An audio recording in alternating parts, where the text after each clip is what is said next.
Hey everybody, and welcome back to Age of Bison. Platypus Slayer here, coming with a David and Goliath series. This is the quarterfinals of our 2v2.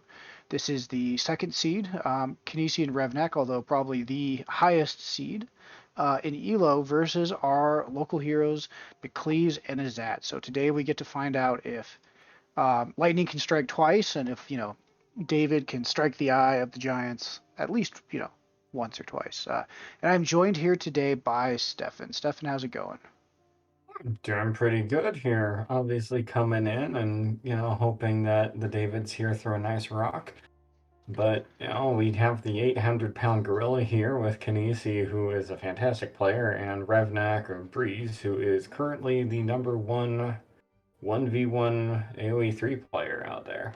So this is a hard fight here. But McCleaves is sitting there in his main, and Zat's going to USA, so I think they have a shot. Exactly. So, just as a heads up, so game one uh, went pretty rough, right? It was a pretty quick one, and, I think it was actually Revnak that once said what separates a good player from a great player is their ability to defend. And we'll see if we can get that one up. Um, hopefully it's been casted by now and it didn't OOS, but I heard it was a pretty short and brutal one. So they take game one. So now this is the Cleves and Zat. This is their map.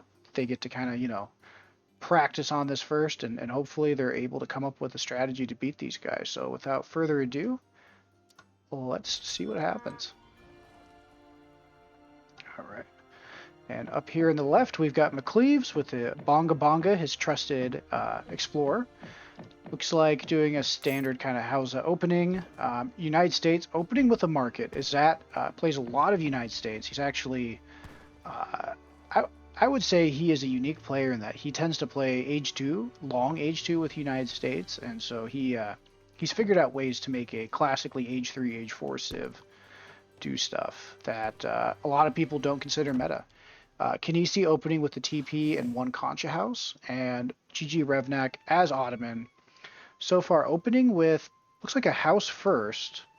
He's going to maybe macro for a mosque. Typically they do, but this is an opening I've seen recently without the mosque, and I'm not quite sure the rationale behind it other than just saving villager seconds. But it's been used a lot in leagues and 1v1s, and no one's really quite sure which is better. So I don't know, Stefan. I've just about introduced these guys pretty well. What are your thoughts on the civs on this map? Well, at least at the very first thought, knowing, for quite frankly, Revnak's skill level here, the fact that he gathered that 100 food off of the ground, it means he's intending to use it. So, at his skill level, if he's picked up that crate, he's going to do something with it and has a reason that he's picked it up that early. As far as civs go, McCleaves is sitting there on house. It is his main. This is the civ he knows and lives and breathes. So he's in a very good situation. And house is a tricky civ, but it's very powerful and capable hands. And I'm always happy to see USA play as a heavy USA player myself. And I know from my own experience that if you prep USA for age two, you can actually wield that civ. Like you were saying, is that it's off meta, but it has the paths to it. It involves deliberate choices with your age ups and going for the meta choices here. And on Revnak and Casey side, we've got Revnak is sitting there on the infamous Bottomans. He is sitting here on what is potentially the most despised civ on the ladder, honestly, these days.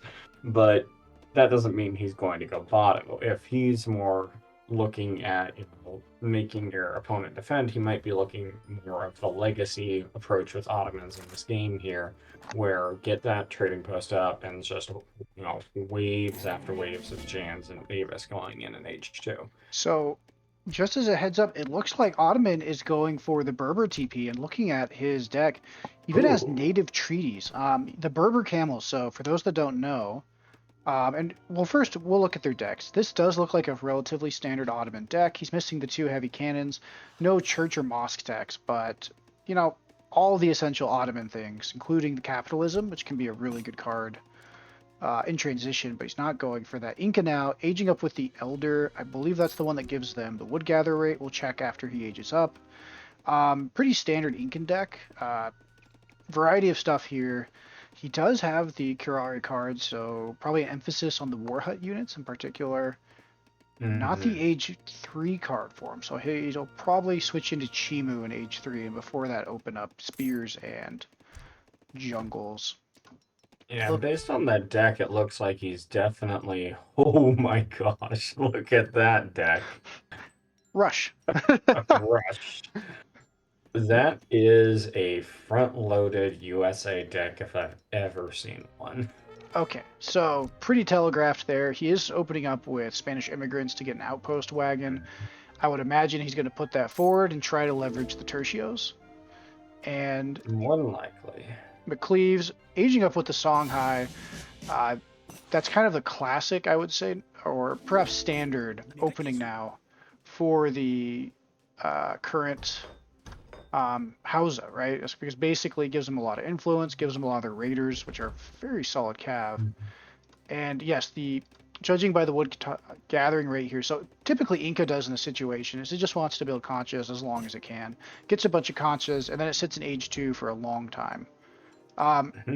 That being said, so like I referenced earlier, this is the Berber camel. This will be nerfed in the PUP because this thing is just disgusting. Yep. It is a goon, so it is not a handcap, despite the fact it looks like a handcap.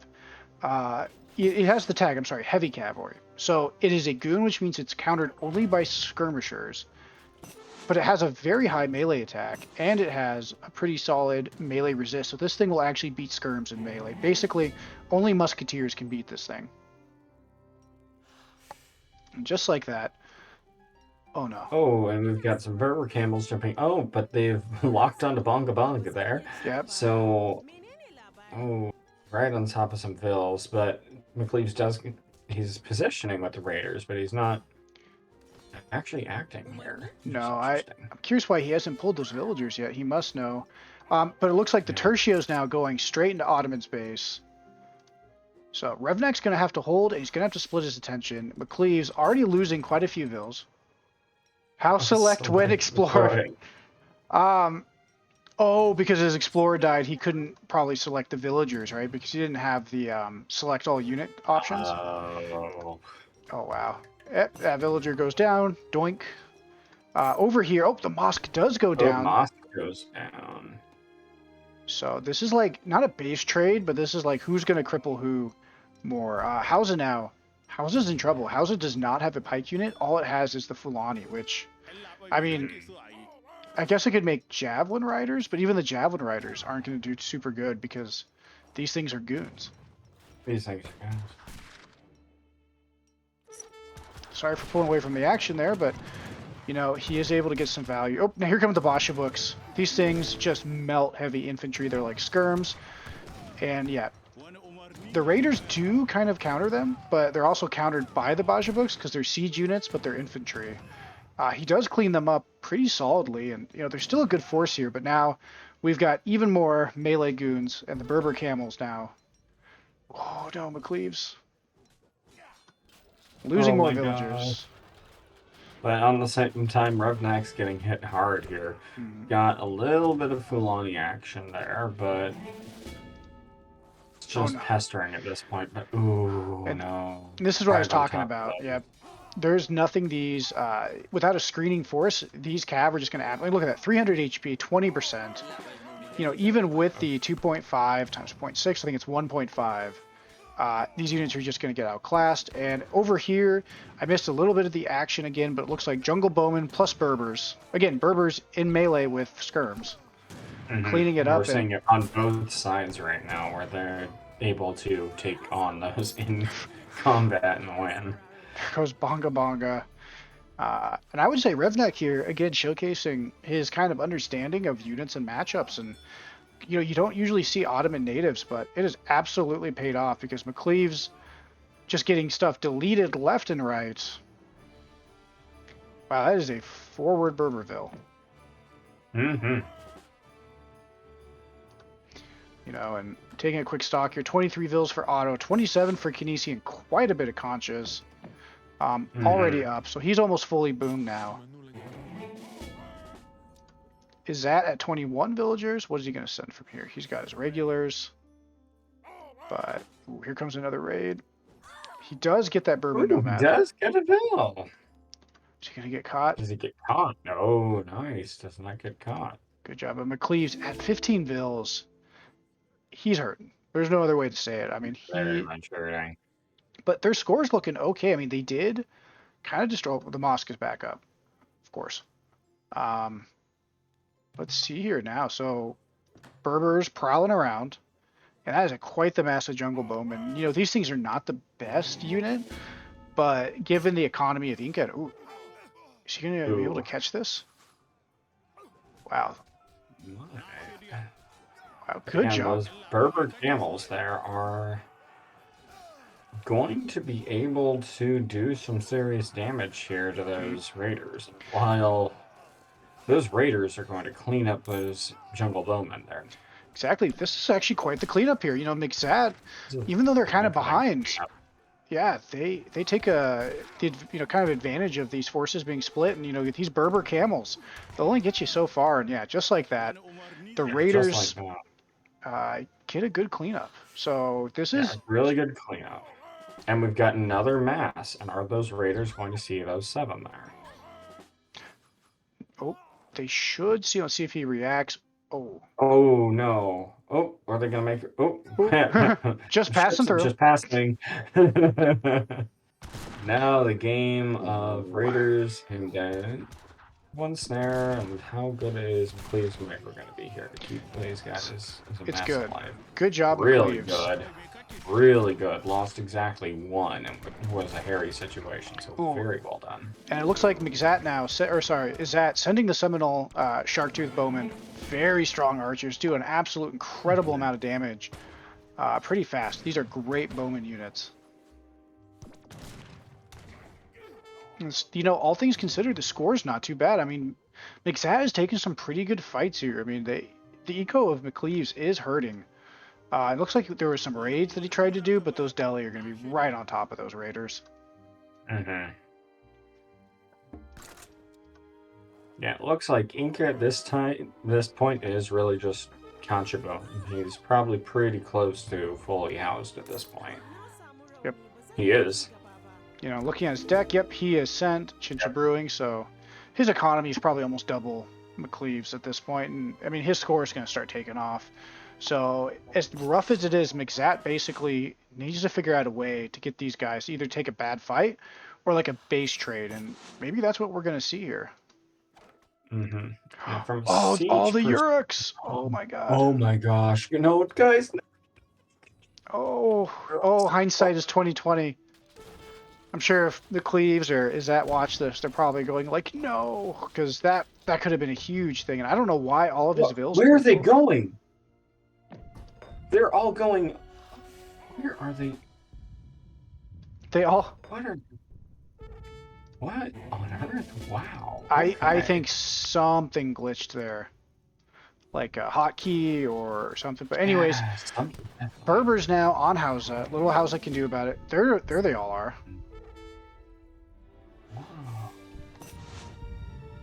Interesting choice there from Revnak with the villagers. Okay, but back to the actual action. Yeah, back to actual action instead of the villager odyssey.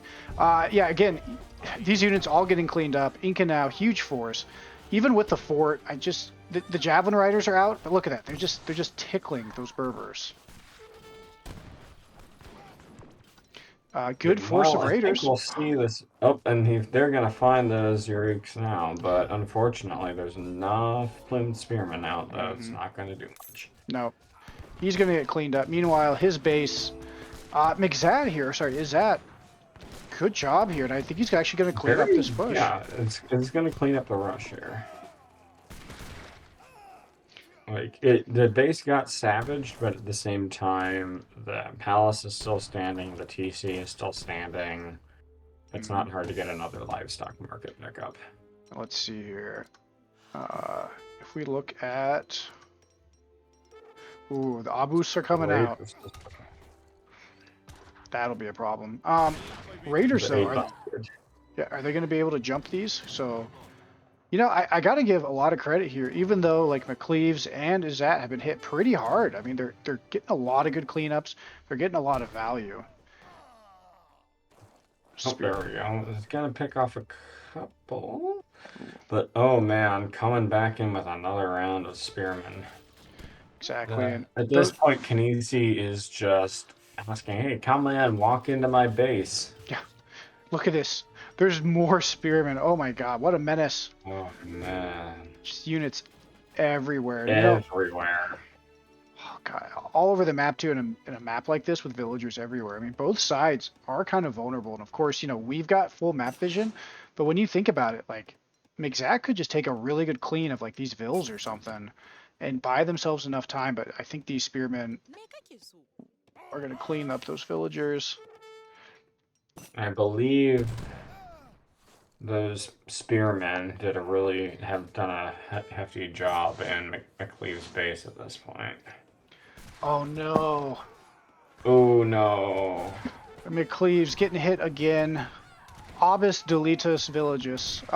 They do win this little back area, so I mean, they're winning some fights, but they're just all. I mean, these guys are top players, man. GG, Revnak, and Kadisi doing, I think, what good players do best. And that's being, 2 to 3 places at once. And just like that, the spears are going to head in.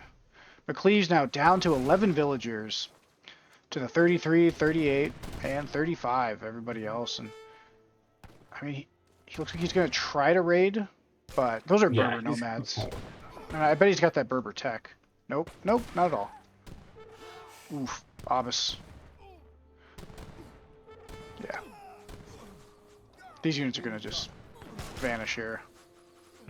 Unfortunately, that's all infantry aside from those raiders, and there's too much anti-cav for them to be able to get on top of those Abyss.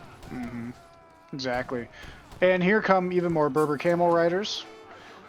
Back here, it looks like, Inca's kind of running off after distracting, and I mean, this is looking pretty rough. I think these guys have held really valiantly, but this fight is probably going to be like the final call. Oh, a little bit of a cheeky raid. Just to try to split some attention. Oh, look at that. I mean, he's getting good raids here, but I think it's too little too late. Yep, McCleave's now completely cleaned up, and I mean, the score now doubled by Kinesi. And McCleaves calls it. Yep. And just like that, McZat. Wow. You know what? First off, I just want to say right off the bat that McZat played their ass off, and I think they played overall pretty well considering the enormous amount of pressure. I mean, I'm sure, if you were watching this game, if you get a chance, watch again, just look at the mini map probably for all of the little raids here and there that I missed and action, because these guys' attention was split all the way across the map. Stefan, what are your kind of initial thoughts after watching this? Yeah, there were raids everywhere. This is a really tough situation for both sides, realistically, as there were constant splitting, lots of things. You saw so many times where the armies were yo-yoing across the map because there's a small force here, and you want to do your defeat in detail. You want to wipe out these small individual armies with your big army, preserve the mass. But you're trying to yo-yo around, and both sides are doing it. They're sending an army here and then having to pull back, and so the action was everywhere over this map, and it shows you really a lot of where the psychological value of raids really comes from. Because while most raids, when you're playing, you might get 1 or 2 vills. It's the little things where you're splitting that attention, where you as a player are looking in 3 different places at once, that you're going to lose an extra couple vills here, you're going to have idols here. We were seeing that effort on both sides here, and it just happens that in this case, Hausa got really hit here. McCleaves got hit really early, and at that point, they were on the back foot the whole time because of that. And they were able to put up a really good fight and were able to do some damage. But ultimately, Revnak and Kinesi came out victorious here. I think so. And it also shows Ottomans don't have to go FI. You know, something to think about too here. We'll go over this, then I'll give some of my final thoughts. But yeah, judging by the Vilgraph, I mean, this is really the tale. I mean, if you look back at the military, the kills really aren't that bad for Izzat and McCleaves when you consider like the position that they were in. And if you look at like military population as a team, I mean, look at that. Even though there was fights constantly, they were still able to remass. They really didn't take a big fight until right towards the end. That's villager population. All right, sorry about that, guys. Brain is tired. So let me try this again. But look at this. I mean, they had a pretty solid rush. They Hmm. got cleaned up. They were able to come back in, um, taking some really Did good good fights in their damage. base. Yeah, it's just right around here when the loss of villagers just, I think, did not allow them to keep replenishing. And then with Inca all over the map, lots of idols. In fact, I don't normally look at this graph, but Ooh, I mean, there's that huge period for both teams yeah, where, I mean, there's an open question were any villagers working for what is that, 2 minutes essentially? yeah, no, that's Both exactly. teams. Seeing individual stats here too. Yeah, Revnek had quite a few. Izzat had quite a few. I mean, just all this idle time. And if you think about it too, like if you're a civ like Inca or Ottoman, right? Ottoman with the free villagers, Inca with the conchas, like this works great for you. You know what I mean? Like this totally benefits your civ. If every team is idle, it benefits you. Also, Revnak going with the Berbers, I think, was absolutely brilliant because when you think about it, Hausa has no good answer, which is ironic because this is a Hausa unit that Hausa uses to terrorize people with if they so choose, right? Is the Berbers. And in some ways it's kind of funny, but on the other hand, it's also really tragic because to be someone like McCleaves against the top number one player and realize that your entire Civ roster in Age 2 is canceled by one unit, right? Hmm. Um, it's just that's got to be sad. So I want to give a lot of credit to McCleaves for fighting through it. Credit to Izzat, for putting pressure on and just keeping up this entire game. I mean, both these players showing why that they were here, very strong, but a very convincing and just really display by Team Revkey, right? Revnak and Kinesi and why they are the top players. Good micro, splitting the attention, and even though they lost a lot of fights, showing that even a normal person can take these giants to task from time to time. You know, how, we're human, we make mistakes, and these guys they just didn't really make too many mistakes other than the weird villager migration, the great Ottoman pilgrimage to Mecca that they decided to do halfway through, I guess. Yeah. So Yeah, and it's just an example for those of us at the lower echelons, myself included, to keep the local natives in mind when you're on a map. Like, don't forget that they're there. They've got good techs. They've got good units that you can really use. And shout out to the devs here at this point for recognizing that these units to be need to be nerfed and are being nerfed. yes, a lot of melee goons are being nerfed against skirms because I mean again it just to be put simply, if you don't have a pike unit or a musk unit, easily accessible, which a lot of civs do not. And this is something that I mean, a lot of these natives are being addressed in the PUP, but at the end of the day, Hausa also has these. Perhaps in hindsight, being a little bit more flexible. I'm sure he did not think that Ottoman would go Would natives. be going for natives. Mm, That's out of left field. right. Although again, with the Berbers and everything, it probably does synergize very well. And with Ottoman kind of being weak to Cav, or Hmm. something for all those Ottoman players out there to think about. So with that, I think we are going to close this out. So just so you guys know, this was game two. Game three out of synced because I swear every single freaking game 3 to 4 out of syncs. I know Gideon actually, who I sometimes tease as the Lord of out of syncs himself, has noted that players should all be restarting between series because it reduces it. Because it does seem to be the games 3s and 4 in particular that tend to out of sync. But regardless, it's my understanding that Kinesi and Revnak they are able to once more beat McLeaves and Exat. Uh, give them some props, you know what I mean, for saying, hey, good job, you guys hung in there pretty well, especially for your elo, you punched above. And with that, Revnak and Kinesi will advance to the semifinals. So you will be seeing these guys again. And, get into the comment section, give some praise for these guys. We're just having the cojones to go toe to toe and fight it out for over 15 minutes against, some of the top players in the world. So Absolutely, and doing a good job at it. yeah, they should be pretty happy with their performance. And of course, hindsight's 2020. But the great thing about fighting players of this caliber too, sometimes, is as a normal person, you see the mistakes that we make, and you find out the mistakes that they didn't make, and that's how you improve. So with that all, thank you all. If you made it this far, please like, subscribe, leave us a comment. Let us know what you think about how the tournament's going, and keep an eye in mind too. Probably not this game. I don't know the chronology of all these games, but pretty soon here too, we should be asking the community if they would like any input on the game of the tournament. So quick recap.